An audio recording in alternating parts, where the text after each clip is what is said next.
This is the third time, this is historic, the third time that Governor Hochul has visited the MTA board meeting. I don't think it was ever done before you became the governor, but it is a sign of her commitment to transit.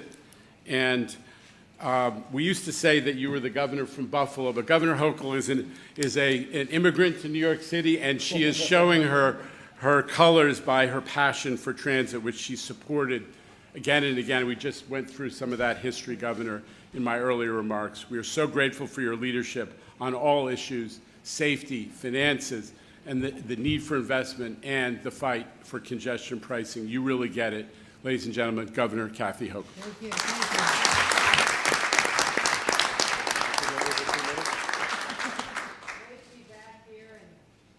you. Great to be back here. Yes, I was the first governor to go to an MTA meeting. I was also the second governor and also the third governor. I will probably be the fourth, fifth, sixth, seventh, and eighth, because this is where the action is.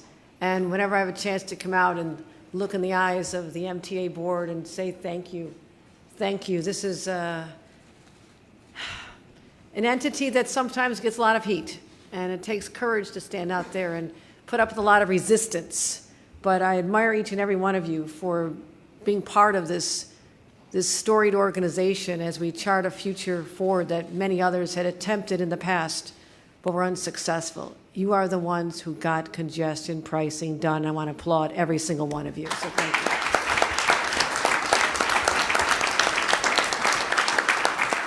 Jano and I share a distinction of being on a lot of covers of newspapers. Not always the most complimentary, but you are also in the line of fire here, and I admire also what you're doing in trying to lead us through these difficult times, and to have the courage to say we believe that something is going to have these incredible outcomes at a time when there was no data, there was no proof of it other than research that had been done and studies, but the public did not know. People did not know whether they could believe in this yet. And it's extraordinary to know how the psychology of the whole community has changed around congestion pricing. I can't tell you how many people tell me, places like Long Island, I really hated the idea of congestion pricing, but it used to take me 2 hours to get to a Broadway play. And guess what? It was so fast I couldn't believe it. I had time for another drink. This is how we're making New Yorkers happy. So it's a real tribute to everyone here. I'm really grateful.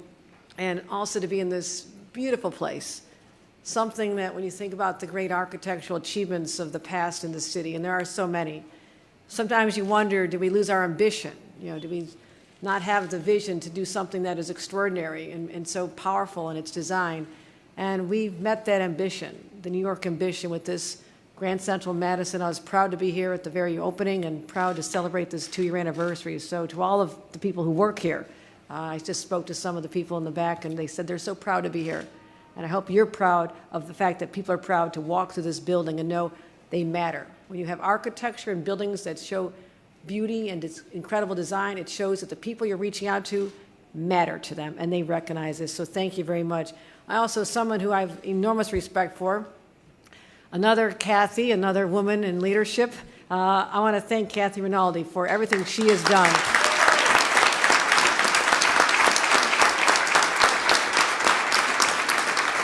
We've ridden the train many times together.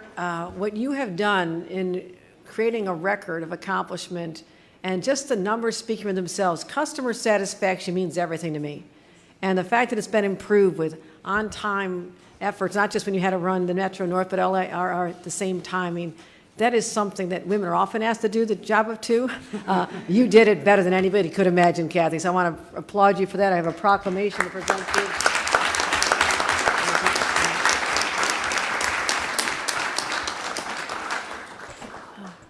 I have been a politician successfully long enough to know that we don't read every word of proclamations. So I'm going to let you read this when you're hanging out in your living room at home, Kathy. But thank you. You're extraordinary. You just did an amazing job.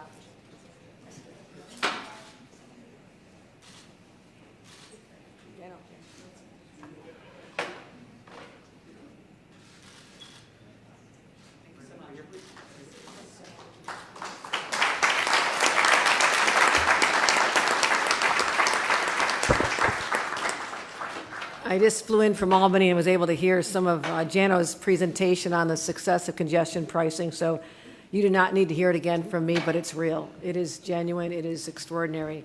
And it also calls me to recall that, think about the fact that public transit is facing an existential threat from Washington right now, whether it's the overall funding or whether it is the attack on congestion pricing. One thing we've established, New Yorkers do not back down. It's not in our nature. It's not in our DNA. It's not anything we're capable of doing. And I had an interesting trip to the White House.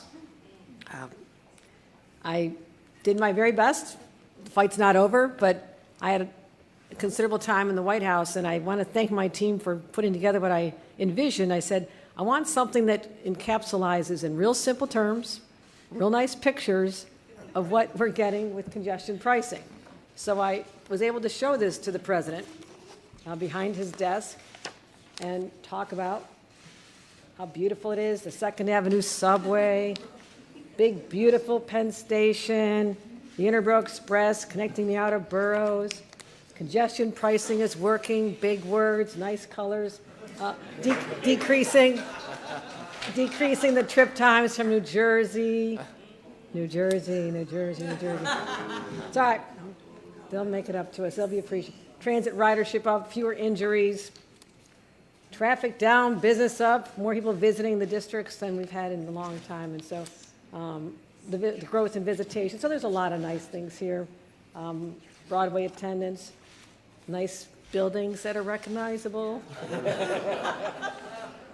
And together we will make New York fast, strong, and beautiful together. So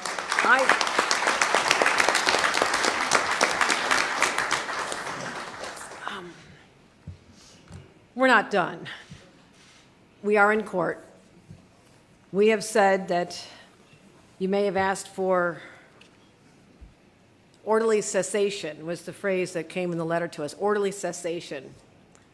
I will propose something in the alternative, orderly resistance. Orderly resistance. We will keep standing up for New Yorkers. Reducing traffic, air quality is going to continue improving.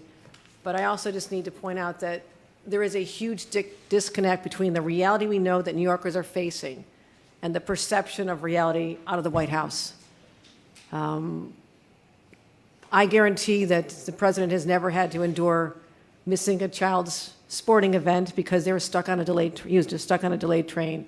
Never had to stand in a flooded subway station because we were not able to make the repairs. Not sitting in traffic, missing an important meeting because you couldn't get around. That is the reality of New Yorkers that we're solving for. That is our mission. That's why we cannot be deterred from what we're doing here, because we know the people of this great city in this region deserve nothing but the best. And when someone tries to say, no, we have another vision for your city, we just have to stand up and say, we respectfully disagree. And take that to the courts, take it to the people, because I know there's a lot of power in that Oval Office. But I will put that power up against the power of 6 million pissed off commuters in New York City right there alone. So, onward and upward, my friends. I feel very confident that we'll be victorious in the courts because you all did your work. You did your work. And we're ready to take on any challenge that comes our way. And unlike the Republicans in Congress last night who got steamrolled into doing something that is harmful to people of this nation, indeed the Republicans from New York who did something that is harmful to their own constituents, willing to cut Medicaid. That's another example of where we must stand up, and we will stand up. We will not be steamrolled the way they were in Washington last night here in the state of New York. So that is my commitment to all of you, and we're in this fight together, and I'm in it as long as it takes. Thank you very much, everybody.